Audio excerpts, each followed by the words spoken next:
Imagine a world where a prince mingles with a convicted sex offender. How did Prince Andrew, the Duke of York, become so entangled with Jeffrey Epstein, a man whose name is synonymous with scandal? I think it's fair to say that this is a scandal of an entirely different nature. This is by far the most damaging of allegations. Poor old Prince Andrew, he rarely seems to be out of the papers these days. Their friendship raises many questions about privilege, power, and the dark side of fame. So let's unravel the story of how this unlikely connection formed and what it means for both men. The controversial friendship between Prince Andrew and Jeffrey Epstein. If you're intrigued by royal scandals and want to understand the dynamics of this shocking relationship, make sure to smash that like button and subscribe for more interesting content like this.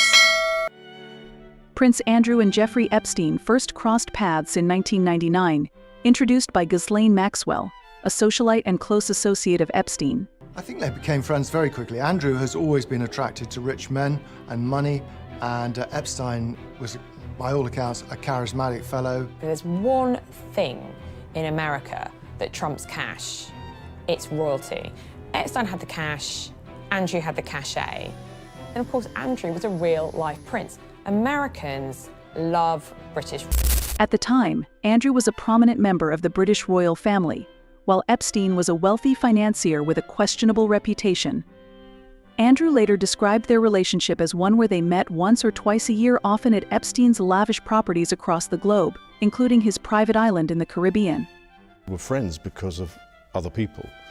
And I had a lot of opportunity to go to the United States, but I didn't have much time with him. I suppose I saw him once or twice a year, perhaps maybe maximum of 3 times a year.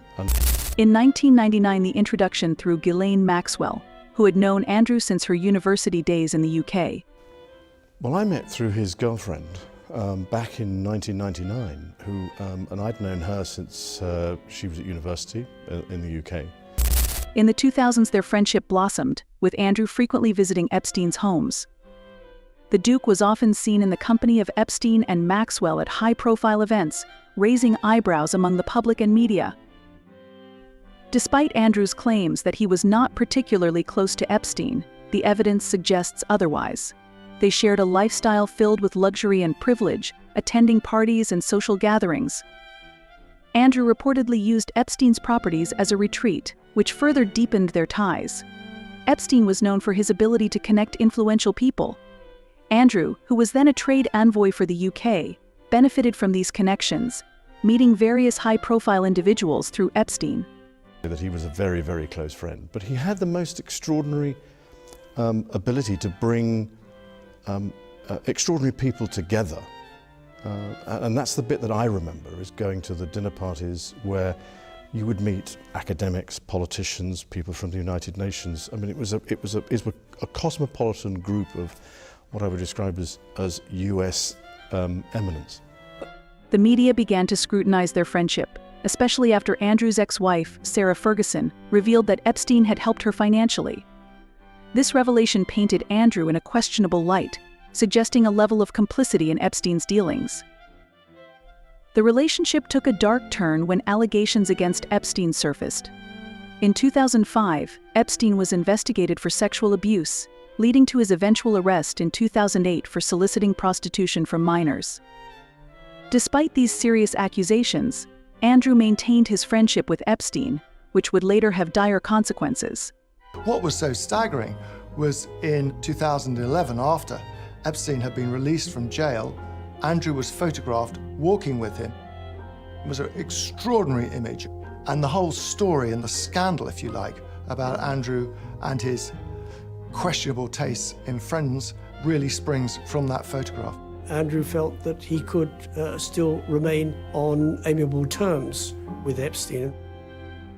A bit naive, but then his judgment has always been a bit naive. In 2015, Virginia Giuffre, a prominent accuser of Epstein, claimed that she had been trafficked to Andrew when she was just 17. She alleged that Epstein had paid her to have sex with the Duke, a claim Andrew vehemently denied. Virginia Roberts claimed she'd been essentially recruited as a very young girl by Epstein, and Prince Andrew had slept with her 3 times. In a now infamous interview with the BBC, Andrew attempted to defend his actions and distance himself from Epstein. He claimed he had no recollection of meeting Giuffre and insisted that he had never engaged in any wrongdoing. However, his explanations were met with skepticism, particularly his assertion that he couldn't sweat due to a medical condition, which many found hard to believe. The backlash from the interview and the allegations against him led to significant repercussions for Prince Andrew. In January 2022, following mounting pressure, Queen Elizabeth II stripped Andrew of his military affiliations and royal patronages, effectively sidelining him from public life.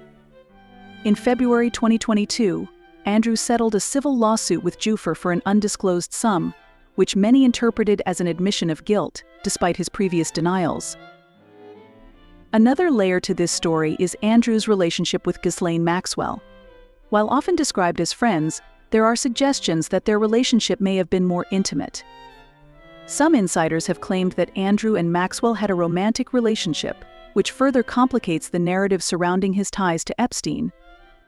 During Maxwell's trial for sex trafficking, the spotlight turned back to Andrew, with many questioning his involvement and knowledge of Epstein's activities. The public reaction to Andrew's connections with Epstein has been overwhelmingly negative. The British tabloids have relentlessly pursued the story, often portraying Andrew as a man out of touch with reality, living in a bubble of privilege and denial. Many people have expressed outrage at the idea of a royal being associated with such a notorious figure, leading to calls for Andrew to be stripped of his titles entirely. Of York are ripe for scandal.